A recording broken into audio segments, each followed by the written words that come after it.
রাব্বুল আলামিন কোরআনে পাকের মধ্যে বলতেছেন সেজন্য ওয়াল আসরি ইন্নাল ইনসানা লাফি খুসর, বলে যে দুনিয়ার মানুষগুলো সবথেকে বেশি ঘুম থেকে ওঠার পরে আরেকবার যখন সন্ধ্যাবেলা ঘুম যাবে, এই 12 ঘন্টা সময়ের মধ্যে 13 ঘন্টা 14 ঘন্টা সময়ের মধ্যে শুধুমাত্র তার মাথার মধ্যে একটা জিনিসই কাটে, সেটা হলো জাহান্নামে আমি কিভাবে যাব।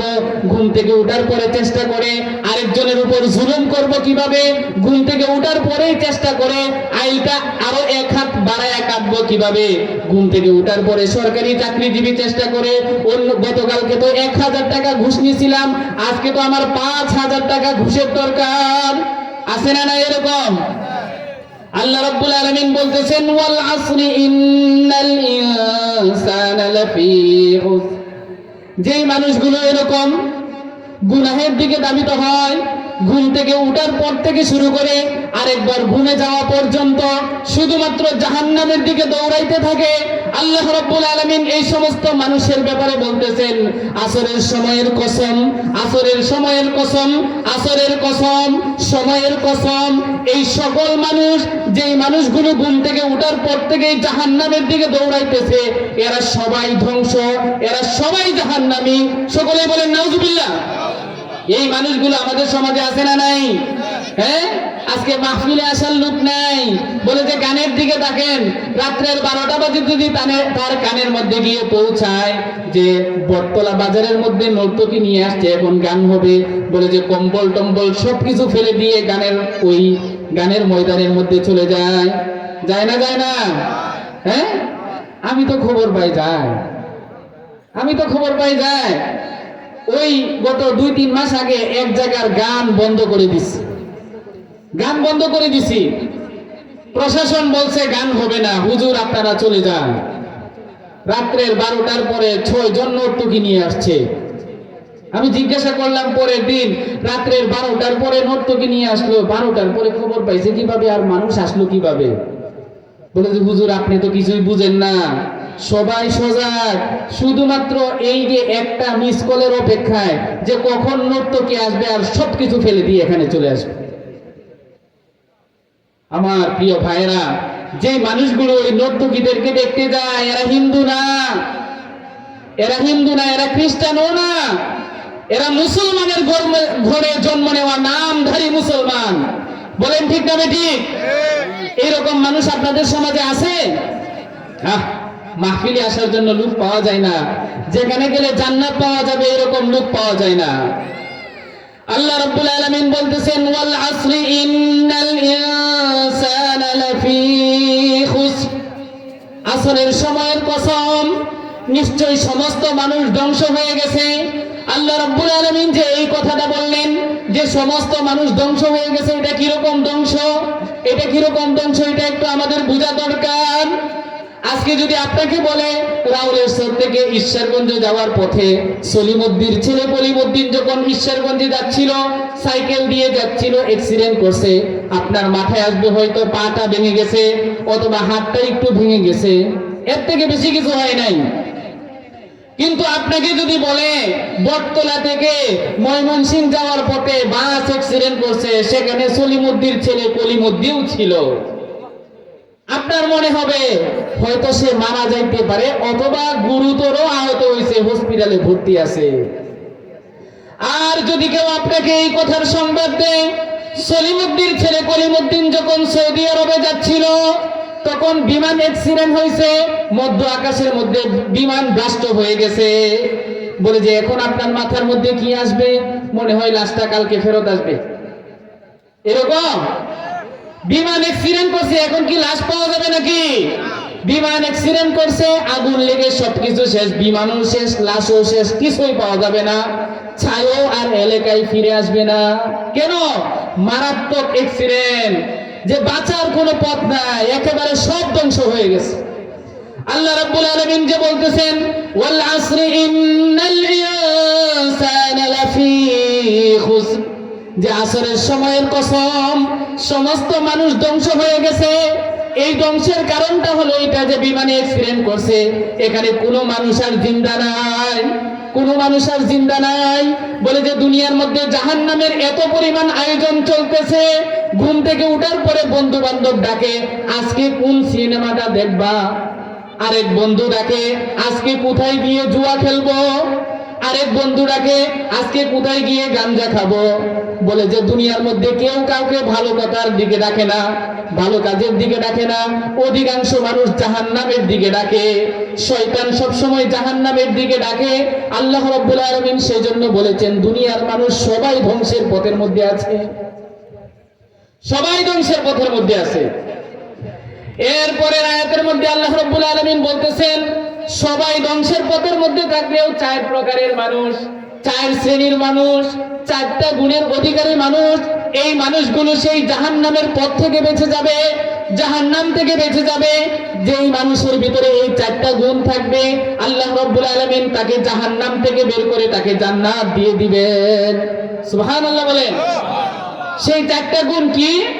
আল্লাহ রাব্বুল আলামিন কোরআনের মধ্যে বলতেছেন ইল্লাল্লাযীনা আমানু, সর্বপ্রথম গুণ হইল যারা তাদের ঈমানকে ঠিক করবে। কি ঠিক করবে? ঈমান ঠিক করবে। আজকে আমরা এই পরিমাণ গাফেল যে বাবা মুসলমান ছিল, এখন ছেলে বলে আমিও মুসলমান। ঈমান কি জিনিস এটা বুঝেই না, জানেই না। বলে যে বাবা যখন মারা যায়, বাবা মারা যাওয়ার আগে ছেলেকে হাল চাষটা ভালো করে বুঝায় যে আমি যদি মারা যাই আমার ছেলেটা কি করে খাবে, লাঙ্গলটা কিভাবে ধরতে হয়, জলটা কিভাবে বাঁধতে হয়, সবকিছু ভালো করে শিখায়। কিন্তু এই ছেলে জাহান্নাম থেকে বাঁচার জন্য, জান্নাতে যাওয়ার জন্য ঈমানটা যে শিখতে হবে, বাবা একবারও তাকে এই কথা বলে না যে জাহান্নাম থেকে বাঁচার জন্য ঈমানটাও শিখতে হবে, চলো দেখি তোমাকে ঈমানটা শিখায়া তারপরে আমি দুনিয়া থেকে বিদায় নেই। এই কথা বাবা বলে না। এই ছেলে ঈমান কোত্থেকে শিখবে? সেজন্য আজকে আমাদের সমাজের মানুষগুলো মনে করে দুনিয়ার সবকিছু শিখতে হয়, শুধুমাত্র ঈমানটাই শিখা লাগে না, ঈমানটাই শিখা লাগে না। বাবা মুসলমান ছিল, আমি কি মুসলিম হয়ে গেছি? আমি কি কাফের হয়ে গেছি? কত দুঃখজনক কথা। আজকে সব থেকে বেশি শিরিকের কাজের মধ্যে নামধারী মুসলমানগুলো লিপ্ত, নামধারী মুসলমানগুলো লিপ্ত। আজকে যদি আপনি মাজারগুলোতে যান, মাজারগুলোতে গিয়ে দেখবেন সেখানে অজস্র মানুষের ভিড়। অনেক মানুষ সেখানে মান্যত দিতে যাইতেছে, অনেক মানুষ বিপদে পড়ছে, মাজারে গিয়ে বাবার কাছে গিয়ে বলতেছে বাবা গো বিপদের মধ্যে পড়ে গেছি, আমাকে উদ্ধার করো। অনেক মানুষ আছে 5টা মেয়ে হয়ে গেছে, এখন তার একটা ছেলের দরকার, শাহজালালের মাজারের মধ্যে গিয়ে বলতেছে বাবা আমাকে একটা ছেলে দিয়ে দাও। ছেলে দেওয়ার মালিক বাবা না আল্লাহ। কেউ যদি এটা বিশ্বাস করে যে আল্লাহ না বাবাই ছেলে দিতে পারে, ঈমান থাকবে নাকি যাবে? আমার কথা বুঝতেছেন আপনারা? তো কথা বলতেছেন না কেন? রাগ করতেছেন? মাজারের বিরুদ্ধে বলতেছি সেজন্য রাগ করতেছেন? হ্যাঁ, আপনারা যদি মাজারগুলোতে যান সেখানে গিয়ে হিন্দুরা বেশি যায় না মুসলমান বেশি যায়? কথা বলতেছেন না? হিন্দুরা বেশি যায় না মুসলমান বেশি যায়? মুসলমান বেশি যায়। মাজারগুলোতে গিয়ে দেখেন মাজার আবাদ করতেছে মুসলমানরা। গত বছর এক মাজারের উরস বন্ধ করার জন্য যখন আমরা চেষ্টা করলাম, তখন নামদারি মুসলমানগুলো রাস্তার মধ্যে বের হয়ে আমাদেরকে গালিগালাজ করছে। এই বছরও যখন সেই উরস বন্ধ করার চেষ্টা করতেছি, এই নামদারি মুসলমানগুলো আমাদেরকে গালিগালাজ করতেছে। এই নামদারি মুসলমান যেই মানুষগুলো আল্লাহ ছাড়া অন্য কারো ইবাদত করবে, হাদিস শরীফের মধ্যে আসছে আল্লাহর নবী সাল্লাল্লাহু আলাইহি ওয়াসাল্লাম বলতেছেন মান আশরাকা বিল্লাহ, কেউ যদি আল্লাহর সাথে কাউকে যদি শরীক করে সে মুশরিক হয়ে যাবে। ফাকাদ হারামাহুল্লাহু আলাইহিল জান্নাহ, আল্লাহ রাব্বুল আলামিন তার উপর জান্নাতকে হারাম করে ফেলেন। নাউযুবিল্লাহ বলেন। আল্লাহ রাব্বুল আলামিন তার উপর জান্নাতকে হারাম করে দেন। আল্লাহ রাব্বুল আলামিন তাকে চিরস্থায়ী জাহান্নামী বানায়া ফেলেন। আল্লাহ রাব্বুল আলামিন কোরআনের মধ্যে বলতেছেন ইন্নাল্লাহা লা ইয়াগফিরু আন ইউশরাকা বিহি ওয়া ইয়াগফিরু মা দুনা যালিকা লিমান ইয়াশা। আল্লাহ রাব্বুল আলামিন বলতেছেন আল্লাহ রাব্বুল আলামিন শিরকের গুনাহকে maaf করেন না। মাজারের মধ্যে যদি কেউ গিয়ে সিজদা দেয় আল্লাহ রাব্বুল আলামিন এই গুনাহকে maaf করবেন না। কেউ যদি আল্লাহর সাথে কাউকে শরীক করে আল্লাহ রাব্বুল আলামিন তাকে কোনোদিন মাফ করবেন না। আল্লাহ রাব্বুল আলামিন এছাড়া যত গুনাহ আছে সমস্ত গুনাহকে আল্লাহ রাব্বুল আলামিন মাফ করে দিবেন। সুবহানাল্লাহ। শিরকের গুনাহকে মাফ করবেন না। সেজন্য আল্লাহ রাব্বুল আলামিন সর্বপ্রথম যেই শ্রেণীর কথা বললেন যে জান্নাতে যাবে, এই শ্রেণীটার নাম হইল ঈমানদার। কিদার? ঈমানদার, পাক্কা ঈমানদার, যে তার ঈমানকে ঠিক করে তারপরে আল্লাহর কাছে গেছে। আমাদের কি ঈমানটা ঠিক করার দরকার আছে কি নাই? আজকে আমরা সব কিছু ঠিক করতেছি, বলে যে হাল চাষ কিভাবে করতে হবে এটা ঠিক করতেছি, ঘরটা কিভাবে সুন্দর করে বাঁধলে ভালো দেখা যাবে এটাও ঠিক করতেছি, ঘরের মধ্যে কোন কালারটা দিলে ঠিক হবে এটাও ঠিক করতেছি। শুধুমাত্র ঠিক করতেছি না নিজেদের ঈমানকে, ঈমান ঠিক করতেছি না, এত পরিমাণ গাফল হয়েছে। আর শয়তান আমাদেরকে এই পরিমাণ ধোঁকায় ফেলছে, শয়তান আমাদেরকে বুঝাইছে মুসলমান ছিল তোমার বাপ, তুমিও তো মুসলমান, অটোমেটিক জান্নাতের মধ্যে চলে যাইবা। শয়তান আমাদেরকে এটা বুঝাইছে। সেজন্য দুনিয়ার সব কিছু শিখতে মন চায়, ঈমানটাই শিখতে মন চায় না, ঈমান শিখতে মন চায় না। আল্লাহ রাব্বুল আলামিন পাক্কা ঈমানদার যারা নিজেদের ঈমানকে সঠিক করে আল্লাহ রাব্বুল আলামিনের সাথে সাক্ষাৎ করবে, আল্লাহ রাব্বুল আলামিন তাদের জন্য জান্নাতকে রেডি করে রেখেছেন। এরপরে আল্লাহ রাব্বুল আলামিন বলতেছেন ইল্লাল্লাযীনা আমানু, সর্বপ্রথম গুণ হইল যারা ঈমানকে ঠিক করবে। এরপরে আল্লাহ রাব্বুল আলামিন বলতেছেন ওয়া আমিলুস সালিহাত, এরপরের গুণটা হইল যারা নেক আমল করবে। যারা নেক আমল করবে আল্লাহ রাব্বুল আলামিন তাদের জন্য জান্নাত রেখেছেন। যারা সৎ কাজ করবে তাদের জন্য জান্নাত রেখেছেন। সুদ খাইলে জান্নাতে যাওয়া যাবে না, ঘুষ খাইলেও জান্নাতে যাওয়া যাবে না। আজকে সুদখোর আর ঘুষখোর যেগুলো আছে এইগুলোই মনে হয় পাক্কা মুসলমান, আমাদেরকে ওদের সামনে মনে হয় আমরা মনে হয় না। এরকম আছে না নাই? হ্যাঁ, সারা জীবন ঘুষ খাইছে আর এখন এই পরিমাণ অবস্থা তার যে সে এখন মানে অটোমেটিক জান্নাতে চলে যাবে, এরকম অবস্থা তার। একটা মাসালা বলি আপনাদেরকে, এটা অনেকেই জানে না। যারা এরকম সুদ খায়, ঘুষ খায়, এই সুদ খাওয়া আর ঘুষের টাকা পয়সা যার থেকে নিছিল এই টাকা তার ফেরত দেওয়া এটা হলো ফরজ। ফেরত দিতেই হবে, না হলে আল্লাহর দরবারে তার কোনো ইবাদত কবুল হবে না। মনে করেন আপনার বাবা ঘুষ খাইছে, আপনার বাবা ফেরত দিয়ে যায় নাই, মারা গেছে, সেই ঘুষের উত্তরাধিকারী আপনি হইছেন। আপনার উপর ফরজ হইল ওই লোকদের ঘুষের টাকা ফেরত দেওয়া। আপনি ফেরত দেন নাই, আপনার বাবা ঘুষ খাইছিল, এখন তার নাতি সেই সম্পদের উত্তরাধিকারী হইছে। ঘুষের সম্পদ হারাম সম্পদ, এই সম্পদের উত্তরাধিকারী যদি নাতি হয়, নাতির উপর ফরজ হইল ওই হারাম টাকাগুলো যাদের কাছ থেকে মেরে দিছিল তাদের কাছে ফেরত দেওয়া। যদি ফেরত না দেয় নাতির ইবাদতও কবুল হবে না। আমরা এখন মাসালা শুধু এতটুকু জানি যে আমি ঘুষ খাইছি, এখন আমার টাকাটা ওই মানুষটাকে ফেরত দিতে হবে অথবা আল্লাহর জন্য দান করে দিতে হবে। কিন্তু এই মানুষটা অথবা ওই মানুষের উত্তরাধিকারীর কাছে সেই টাকাটা ফেরত দেওয়া যে আমার উপর ফরজ, এখন এটা জানি না। যাক, তো আল্লাহ নবী সাল্লাল্লাহু আলাইহি ওয়াসাল্লাম এক হাদিসের মধ্যে বলতেছেন আল্লাহ রাব্বুল আলামিনের কাছে আল্লাহ রাব্বুল আলামিনের কাছে যদি কেউ প্রিয় হতে চায় তাহলে সব থেকে বেশি নেক আমল করতে হবে, সব থেকে বেশি নেক আমল করতে হবে। এক হাদিসের মধ্যে আল্লাহ নবী সাল্লাল্লাহু আলাইহি ওয়াসাল্লাম বলেছেন, যে হাদিসটা আমি তেলাওয়াত করেছি, আল্লাহ নবী সাল্লাল্লাহু আলাইহি ওয়াসাল্লাম বলতেছেন কুন আলিমান আও মুতাআল্লিমা, চারটা নেক কাজ যদি কেউ করে, চারটা নেক কাজ যদি কেউ করে আল্লাহ রাব্বুল আলামিন তাকে জান্নাত দিবেন। কয়টা নেক কাজ? আমার কথা বুঝতেছেন না আপনারা? কয়টা নেক কাজের কথা রাসূল বললেন? চারটা নেক কাজ। এক নাম্বার হলো কুন আলিমা, আলেম হও। আলেম যদি কেউ হয় তাহলে সে জাহান্নাম থেকে বেঁচে জান্নাতে যাইতে পারবে। আলেম, আলেম মানে হক্কানি আলেম, নামধারী আলেম নয়, যারা দিন বিক্রি করে খায় এরকম মৌলবী না। যারা 10 টাকা ঘুষ দিলে ফতোয়া পাল্টায় দেয় এরকম মৌলবীও না। আল্লাহ রাব্বুল আলামিনের কাছে যারা সৎ আলেম, হক্কানি আলেম, তাদের দাম অনেক বেশি। আল্লাহর নবী সাল্লাল্লাহু আলাইহি ওয়াসাল্লাম বলেছেন, খায়রুকুম খিয়ারুল উলামা, খায়রুল খালকি খিয়ারুল উলামা ওয়া শাররুল খালাইকি শিরারুল উলামা।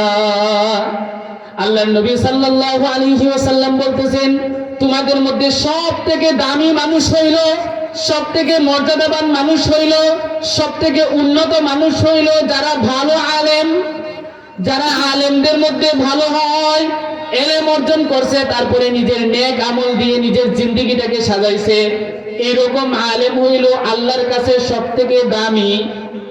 এরপরে রাসূল সাল্লাল্লাহু আলাইহি ওয়াসাল্লাম বলতেছেন, ওয়া শাররুল খালাইকি শিরারুল উলামা, আর তোমাদের মধ্যে সবথেকে নিকৃষ্ট মানুষ হইল যে এলেম অর্জন করছে কিন্তু এলেম অর্জন করে আল্লাহর কাছে দামি হইতে পারে নাই, সে এলমে দ্বীনকে এই দুনিয়ার বিনিময়ে বিক্রি করে দিছে।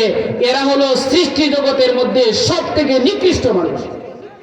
আল্লাহ রাব্বুল আলামিন এরকম নিকৃষ্ট মানুষ হওয়া থেকে আমাদের সকলকে হেফাজত করেন, সকলেই বলেন আমিন।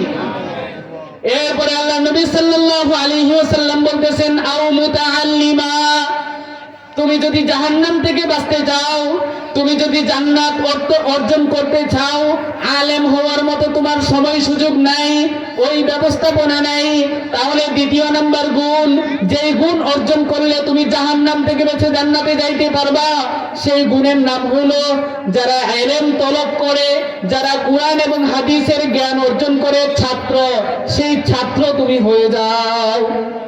ছাত্র হয়ে গেলে জাহান্নাম থেকে বাঁচা যাবে, ছাত্র হয়ে গেলে জান্নাতের অধিকারী হওয়া যাবে। আল্লাহর নবী সাল্লাল্লাহু আলাইহি ওয়াসাল্লাম এক হাদিসের মধ্যে বলতেছেন, মান সালাকা তরিকান ইয়ালতামিসু ফীহি ইলমা সাহালাল্লাহু লাহু বিহি তরিকান ইলাল জান্নাহ। কোন মানুষ যদি ঘর থেকে বের হয়, কেন বের হইছে? দ্বীনের মাসলা মাসাইল শোনার জন্য। ওয়াজ মাহফিলে যাইতেছে কিসের জন্য? দ্বীনের মাসলা মাসাইল শোনার জন্য, কোরআনের আয়াত শোনার জন্য, হাদিস শেখার জন্য। এরকম নিয়তে যদি কেউ ঘর থেকে বের হয়, আল্লাহর নবী সাল্লাল্লাহু আলাইহি ওয়াসাল্লাম বলতেছেন, ঘর থেকে বের হইছে তার কষ্ট হইছে, রাস্তা দিয়ে হাঁটতেছে তার কষ্ট হইতেছে, এই কষ্টের কারণে, এই ইলমের উদ্দেশ্যে রাস্তা দিয়ে হাঁটার কারণে সাহালাল্লাহু লাহু বিহি তরিকান ইলাল জান্নাহ, আমি আল্লাহ তার জন্য জান্নাতে যাওয়ার রাস্তাকে সহজ করে দেব। সুবহানাল্লাহ। ঘর থেকে বের হইছেন ইলম তলব করার জন্য, আল্লাহ রাব্বুল আলামিন এই যে মাহফিল শোনার জন্য ঘর থেকে যে বের হইছিলেন, কষ্ট করে আসছেন, এই মাহফিলে আসার কারণে আল্লাহ রাব্বুল আলামিন আপনাদের প্রত্যেকের জন্য জান্নাতে যাওয়ার রাস্তাকে সহজ করে দিবেন। সুবহানাল্লাহ।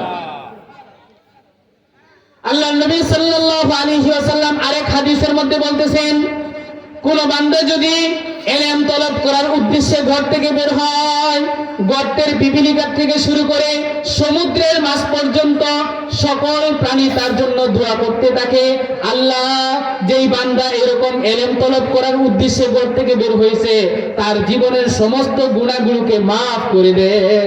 সুবহানাল্লাহ, সুবহানাল্লাহ। ইলম অর্জন করতে হবে, ইলম অর্জন করতে হবে। আজ থেকে আরো 15-20 বছর আগে, আজকে তো আমাদের দাড়ি টাড়ি পেকে গেলে আমাদের কাছে মনে হয় এখন কি আর ছাত্র হওয়ার বয়স আছে? আজ থেকে 15-20 বছর আগে এই যে গৌরীপুরের মাথা বর্ধনপাড়া বাজারের মধ্যে আমি তারাবি পড়াইছিলাম। বর্ধনপাড়া বাজার মসজিদে তারাবি পড়াইছি। রমজান মাস, ফজরের সালাম মানুষ একটা মসজিদে ফিরায় আর একটা কম্বলের নিচে গিয়ে ফিরায়, এরকম না বিষয়টা? মানে নামাজের সালাম ফিরাইতে দেরি হয় কিন্তু মসজিদ থেকে বের হইতে দেরি হয় না, সবাই বের হয়ে যায়। যখন সব মানুষ বের হয়ে যাচ্ছে, এক মুরব্বী আমার হাতে ধরে ফেলতো প্রতিদিন। এক মুরব্বী দাড়ি টাড়ি পেকে গেছে, একেবারে বুড়া মানুষ, আমাকে বলতো, হাফেজ সাহেব হুজুর আপনি একটু বসেন। সবাই যখন চলে যেত আমাকে বলতো, হুজুর আমাকে কুল হুয়াল্লাহ শরীফটা একটু পড়ান, আপনি পড়েন, আপনার সাথে সাথে আমি পড়ব। আমি পড়াইলাম কুল হুয়াল্লাহ শরীফ। এভাবে একদিন, 2 দিন, 3 দিন, প্রত্যেকদিন এই কুল হুয়াল্লাহ শরীফ খালি পড়াই। আমি একদিন বললাম যে আপনাকে আরো কয়েকটা সূরা পড়াই, শুধু কুল হুয়াল্লাহ শরীফ কেন? আমি তো 27 দিন এখানে আসি, আরো 3-4টা সূরা আপনাকে শিখাইতে পারবো তো? আমাকে বলতেছে, হুজুর আমার এই মেধা নাই যে আমি আরো কয়েকটা সূরা শিখতে পারবো, সেজন্য আমি শুধুমাত্র আপনার থেকে কুল হুয়াল্লাহ শরীফ শিখতেছি। এটার ফায়দা হলো, আমি আলেমদের মুখে শুনছিলাম, কোন মানুষ যদি ছাত্র অবস্থায় মারা যায়, মান খারাজা ফি তালাবিল ইলমি ফাহুয়া ফি সাবিলিল্লাহ, আল্লাহর নবী সাল্লাল্লাহু আলাইহি ওয়াসাল্লাম বলতেছেন, কোন মানুষ যদি ছাত্র অবস্থায় মারা যায়, ইলম তলব করতে করতে মারা গেছে, সে যেন আল্লাহর রাস্তায় মারা গেছে। আর আল্লাহর রাস্তায় যে মারা যাবে, আল্লাহ রাব্বুল আলামিন তাকে বিনা হিসাবে জান্নাত দিয়ে দিবেন। সুবহানাল্লাহ।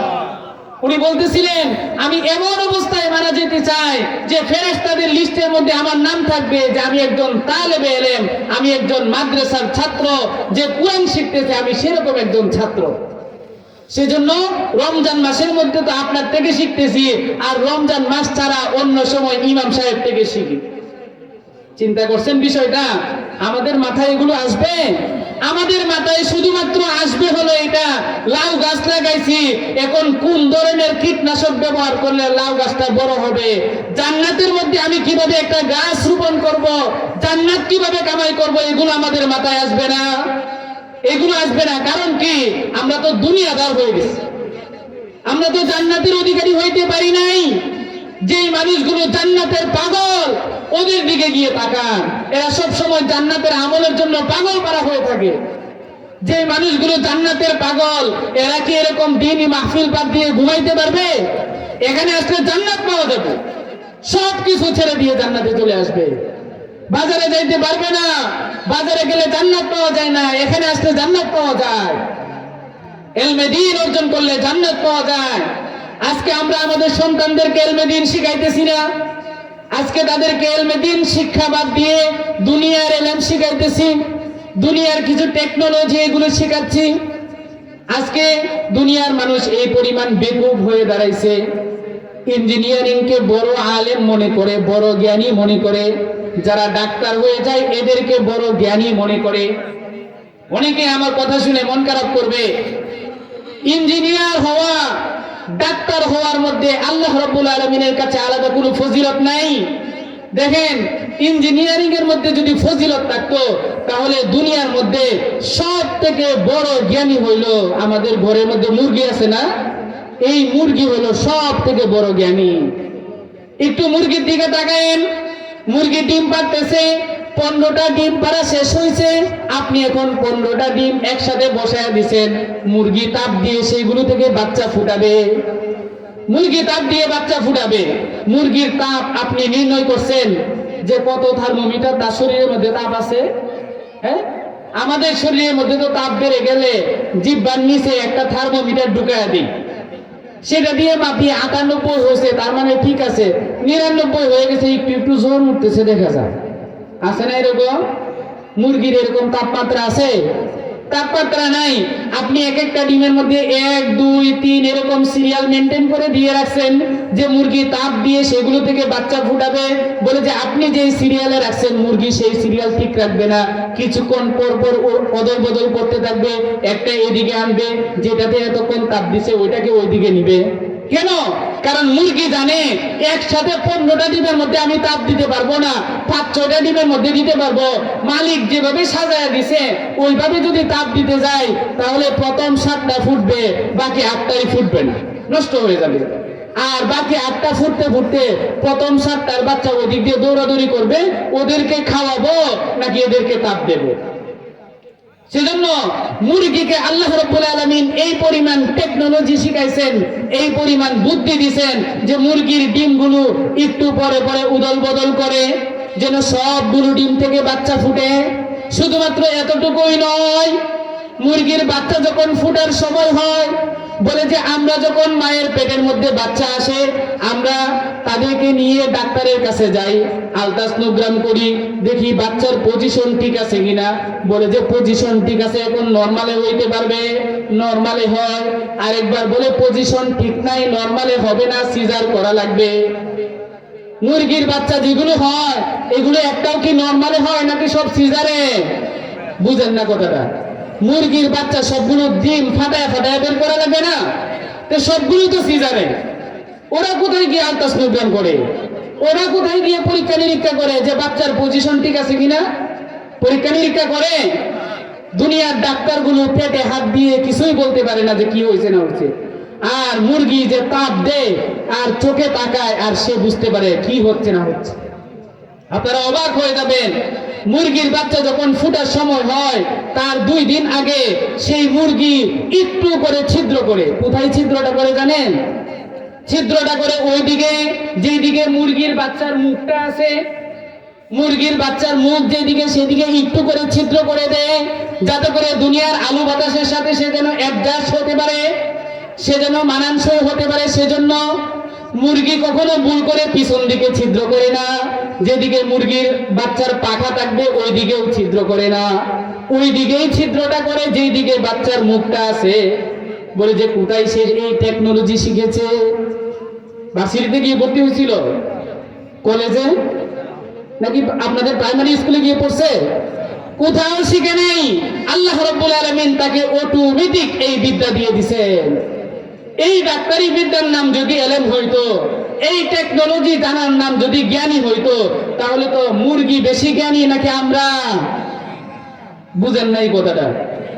আপনি যদি মুরগির ডিম এরকম করে ফাটান, বাচ্চা বের হবে? তাহলে মুরগি বেশি জ্ঞানী নাকি আমরা? মুরগি বেশি জ্ঞানী। সেজন্য আল্লাহ রাব্বুল আলামিন বলতেছেন, তোমাদেরকে আশরাফুল মাখলুকাত বানাইছি, তোমরা বড় জ্ঞানী। তোমরা যেটাকে জ্ঞান মনে করতেছো এটার নাম জ্ঞান নয়।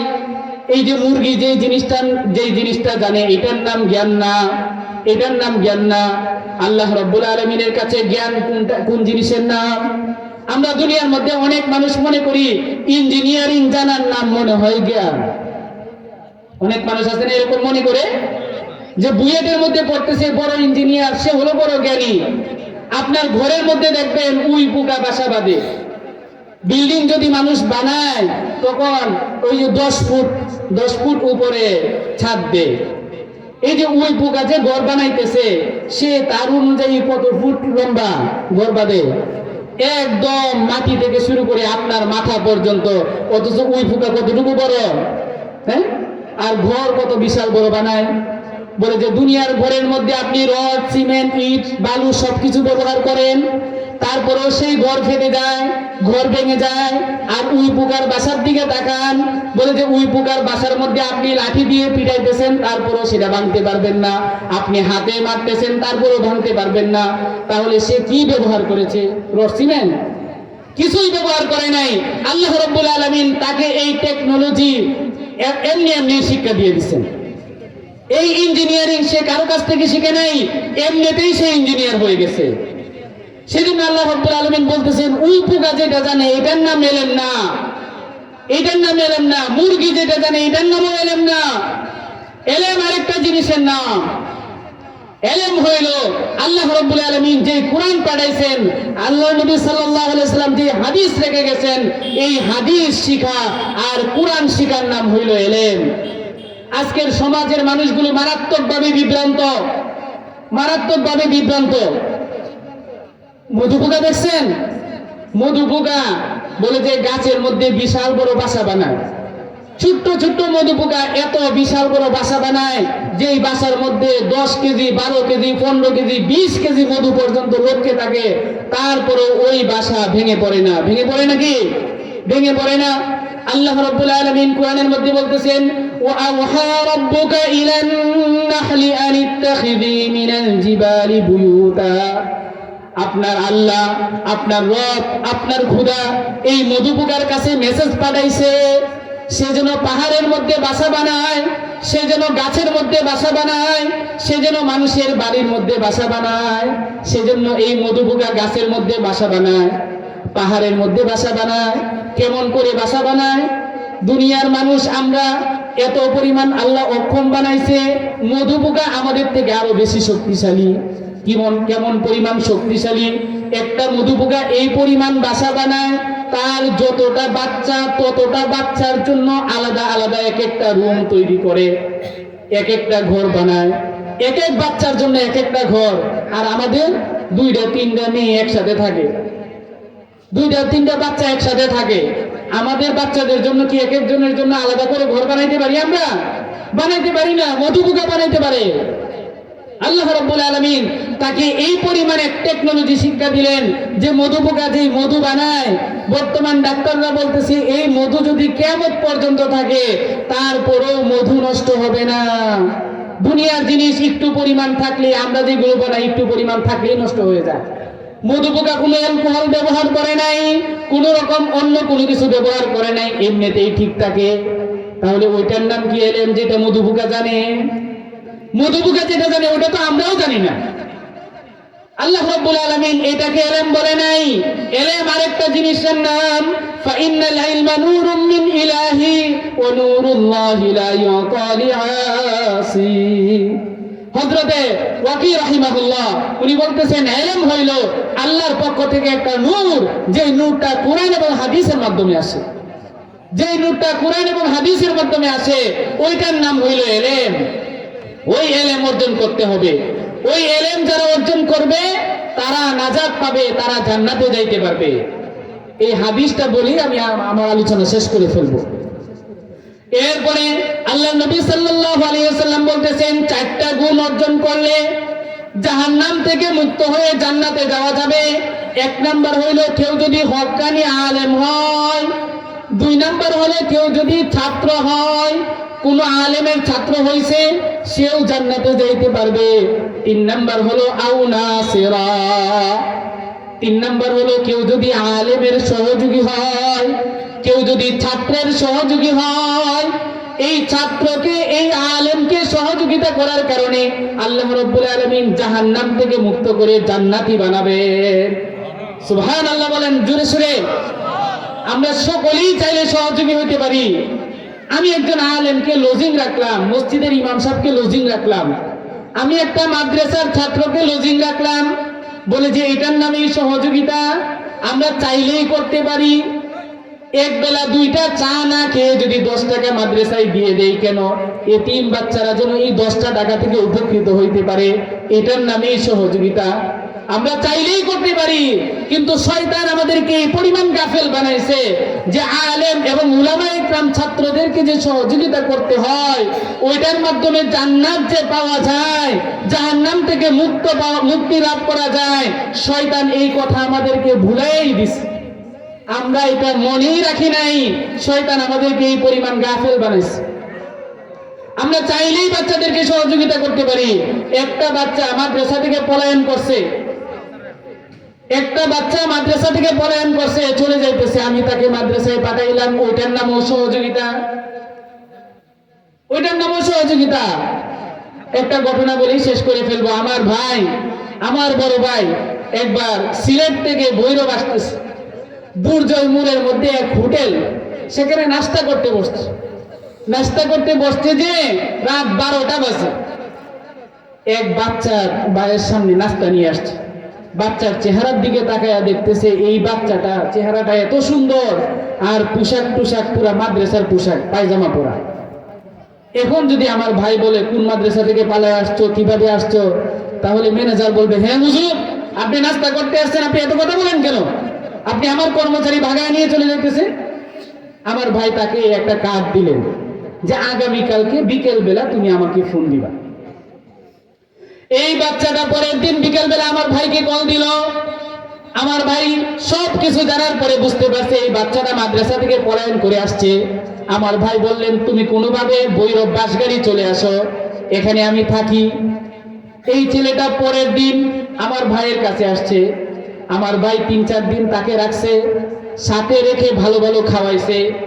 খাওয়ানোর পরে আমার ভাই বললেন শুনো, তুমি যদি আলেম হও তাহলে এরকম ভালো ভালো খাইতে পারবা।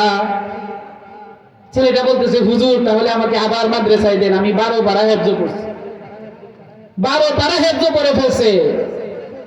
আমার ভাই বললেন যে ঠিক আছে তাহলে তোমাকে রায়পুরা একটা মাদ্রাসায় নিয়ে ভর্তি করায় দিয়ে আসে। রায়পুরা মাদ্রাসায় ভর্তি করায় দিয়ে আসছে। 2 বছর পরে আমার ভাই আর আমি একসাথে ঈশ্বরগঞ্জে বাজার করতেছি। আমার ভাইকে ওই ছেলে ফোন করছে, ফোন করার পরে ওই ছেলে ওই ফোনে ফোনে আমার ভাইকে বলতেছে, হুজুর আপনি যে আমাকে মাদ্রাসায় এনে ভর্তি করছিলেন, প্রতি মাসে যে আমাকে টাকা দেন, আমি অমুক বলতেছি, আজকে আমি সর্বশেষ সবক শুনাইছি, আজকে তো আমি হাফেজ হয়ে গেছি। সুবহানাল্লাহ। আমার ভাই এই কথা শোনার সাথে সাথে কান্না করতেছে। আমি বলতেছি কি হয়েছে কি হয়েছে? আমার ভাই বলতেছে, শোনো, একটা ছেলে মাদ্রাসা থেকে পলায়ন করে এই অবস্থায় এরকম হোটেলের মধ্যে কাজ করতেছে, আমি তাকে ধরে এনে মাদ্রাসায় দিয়ে আসছিলাম, প্রতি মাসে মাসে মাত্র 500 টাকা পাঠাইছি। এই ছেলের নাস্তার জন্য 500 টাকা পাঠাইছি। এই ছেলেটা আজকে ফোন করে বলতেছে সে নাকি হাফেজ হয়ে গেছে। সুবহানাল্লাহ। একটা মানুষের একটু সহযোগিতায়, আপনার একটু সহযোগিতায় যদি একটা মাদ্রাসার ছাত্র যদি উপকৃত হয়, আল্লাহর নবী সাল্লাল্লাহু আলাইহি ওয়াসাল্লাম বলতেছেন, আও নাসিরা, যারা এরকম আলেমদের সহযোগিতা করবে, যারা এরকম ছাত্রদের সহযোগিতা করবে, আমি আল্লাহ তাদের জন্য জান্নাতকে রেডি করে রাখছি। সুবহানাল্লাহ। এরকম জান্নাত পাওয়া আমাদের সবার পক্ষে সম্ভব কি সম্ভব না? সম্ভব না? আমরা চাইলেই পারি। এরপরে আল্লাহ নবী সাল্লাল্লাহু আলাইহি ওয়াসাল্লাম বলতেছেন, আও মুহিব্বা, যারা আলেমদেরকে মহব্বত করবে, ভালোবাসবে, তারাও আলেমদের সাথে জান্নাতে যাইতে পারবে। আল মারউ মা'a মান আহাব্বা, জান্নাতে যাবে ওই ব্যক্তির সাথে যে তাকে দুনিয়াতে মহব্বত করত। আপনি যদি শয়তানদেরকে মহব্বত করেন, কিয়ামতের ময়দানে শয়তানদের সাথে জাহান্নামে যাইতে হবে। আপনি যদি আলেমদেরকে মহব্বত করেন, কিয়ামতের ময়দানে আলেমদের ব্যাপারে যখন আল্লাহ ফয়সালা করবেন অমুক জান্নাতে যাও, তাহলে ওই মহব্বতের মানুষের সাথে আপনিও জান্নাতে যাইতে পারবেন। সুবহানাল্লাহ। একটা ঘটনা বলেই শেষ করে ফেলবো। পাকিস্তানের বড় আলেম ছিলেন আল্লামা সলিমুল্লাহ খান, যিনি বুখারী শরীফের অনেক বড় সূরা লিখছেন। উনার এক উস্তাদ পাঠানের এক উস্তাদ একটা ছোট মাদ্রাসা করছে। ওই মাদ্রাসার মধ্যে 10-12 জন ছাত্র। 10-12 জন ছাত্র, এলাকার মানুষ লজিং রাখে না। হুজুর কি করছেন? এখন হুজুর মাদ্রাসা দিয়ে বিপদে পড়ছেন। এখন হুজুর প্রতিদিন তার বাড়িতে গোশত রুটি রান্না করে করে এনে ছাত্রদেরকে খাওয়ায়। আর মাদ্রাসার ছাত্ররা একটু দুষ্ট হয়। তো ছাত্ররা বলে, হুজুর যখন ডেকচি মাথায় নিয়ে বাড়ি থেকে যখন মাদ্রাসার দিকে আসে, ছাত্ররা সবাই একজন আরেকজনকে বলে, হামারা বেল আ রাহা হে, হামারা বেল আ রাহা হে, হামারা বেল আ রাহা হে। এই তো আমাদের গাধা দেখা যায় আমাদের খাবার নিয়ে চলে আসতেছে, আমাদের গাধা আসতেছে, সবাই রেডি হও, সবাই রেডি হও। হুজুর আরেকদিন শুনে ফেলছে যে আমার ছাত্র যেগুলোরে আমি এত কষ্ট করে খাওয়াই, এরা তো সবগুলো আমারে গাধা ডাকে, গাধা ডাকে। হুজুর বলতেছেন, তাহলে মাদ্রাসা এটা বন্ধ করে দিও না, এইরকম ছাত্রদেরকে আর পড়াবো না, এত কষ্ট করে এত কিছু করি। হুজুর এই দুশ্চিন্তায় মাদ্রাসার অফিসের মধ্যে শুয়ে ঘুমায় গেছে। ঘুমানোর পরে আল্লাহ রাব্বুল আলামিন তাকে স্বপ্ন দেখাইলেন, কিয়ামতের ময়দান কায়েম হয়ে গেছে। আল্লাহ রাব্বুল আলামিন এক দলের ব্যাপারে ফয়সালা করলেন যে তোমরা জান্নাতে যাও। জান্নাতে যাওয়ার জন্য ফুলসিরাতের রাস্তা পার হয়ে তারপরে জান্নাতে যাইতে হয়। যারা জাহান্নামী হবে, এরা যখন এই রাস্তা পার হইতে যাবে, মধ্য রাস্তার মধ্যে এদের শরীর কেটে এরা জাহান্নামের মধ্যে পড়ে যাবে। বলে যে হুজুর যখন এই ফুলসিরাতের রাস্তা পার হয়ে যখন জান্নাতে ঢুকতে যাবেন, অর্ধেক রাস্তা যাওয়ার পরে আর যাইতে পারতেছেন না, শরীর দুর্বল হয়ে গেছে। এখন হুজুর সেখানে আটকে আছেন, আর ওই বাচ্চাগুলো সবগুলো জান্নাতের মধ্যে চলে গেছে। জান্নাতের মধ্যে চলে যাওয়ার পরে বাচ্চা একটা আরেকটাকে বলতেছে, আমরা তো এখানে চলে আসছি, হামারা বেল কাহা হে, আমাদের ওই গাধাটা কই? আমরা তো জান্নাতে চলে আসছি, আমাদের গাধাটা কোথায়? সবাই বলতেছে গাধাটা ওই যে দেখা যায় ফুলসিরাতের রাস্তার অর্ধেকের মধ্যে আটকে গেছে। সকল ছাত্র সবাই দৌড়ায় আসছে যে আমাদের গাধাটাকে আমরা ধরে নিয়ে আসছি। ছোট ছোট বাচ্চারা এই বড় হুজুরের হাত ধরে টেনে টেনে তাকে জান্নাতে নিয়ে গেছে। সুবহানাল্লাহ। হুজুর ঘুম ভাঙার পরে বলতেছে, আমি যে নিয়ত করছিলাম এটা গুনাহ করছি, আমি এই মাদ্রাসাকে ঠিক রাখবো। আমি তো গাধা, আমি গরু, আমি ছাগল। আমার ছাত্ররা যদি আমাকে গাধা ডাকে তারপরেও মাদ্রাসা রাখবো, ছাগল ডাকলেও মাদ্রাসা রাখবো, গরু ডাকলেও মাদ্রাসা রাখবো, কারণ এই মাদ্রাসা রাখলে এটার মাধ্যমে আমি জান্নাতে যাইতে পারবো। সুবহানাল্লাহ। সেজন্য যারা আলেমদেরকে মুহাব্বত করবে, ভালোবাসবে, আলেমরা এরকম টেনে টেনে তাদেরকে জান্নাতে নিয়ে যাবে। আলেমদেরকে ভালোবাসবেন তো নাকি? নাকি মাজারের বিরুদ্ধে বলে সেজন্য গালিগালাজ করবেন? গালিগালাজ করবেন? গালিগালাজ করলে জান্নাতে যাইতে পারবেন না। আলোচনা অনেক লম্বা হয়ে যাবে, কিছুই বলবো না। এরপরে আল্লাহ নবী সাল্লাল্লাহু আলাইহি ওয়াসাল্লাম বলতেছেন, ওয়ালা তাকুনিল খামিস ফাতুহলিক। তুমি যদি পঞ্চম নম্বরে হয়ে যাও যে আলেমদের সমালোচনা করো, চায়ের স্টলে বসে বসে অমুক হুজুর তো দেখা যায় একটা ব্যবসা প্রতিষ্ঠান করছে, মাদ্রাসা একটা করছে না ব্যবসা, আরো আলেমদের যেভাবে সমালোচনা করা যায় সব করে চায়ের স্টলে বসে বসে, এরকম যারা করবে আল্লাহ নবী সাল্লাল্লাহু আলাইহি ওয়াসাল্লাম বলতেছেন ফাতুহলিক, এরা সবাই জাহান্নামের অধিকারী হবে। এরা সবাই দুনিয়াতেও ধ্বংস হবে, আখিরাতের মধ্যেও ধ্বংস হবে। আল্লাহ রাব্বুল আলামিন এরকম ধ্বংসের লোকদের থেকে আমাদেরকে বাঁচায়া জান্নাতের অধিকারী হওয়ার মতো তৌফিক দান করেন। সকলেই বলেন আমিন। ওয়া আখিরু দাওয়ানা আলহামদুলিল্লাহি রাব্বিল আলামিন।